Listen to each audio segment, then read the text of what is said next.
কবিতাৰ শিৰোনামা মই শকুনি মামাই কৈছোঁ।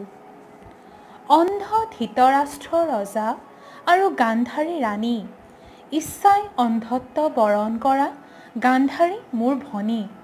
চক্ৰান্ত মোৰ জীৱনপঞ্জীৰ এটি অংশ, মোৰ ভয়ংকৰ খেলত কুৰুবংশ ধ্বংস। মোৰ অস্থাচলত প্ৰতিশোধৰ জুই, মোৰ ভয়ংকৰ হাঁহিত ৰহস্যৰ ভুই। হেৰুৱা প্ৰভাতৰ দিগ্বলয়ত আপোনজনৰ যুঁজ, মোৰ কাম্য নিষ্ঠুৰ ভৱিষ্যতৰ দিশে খোজ।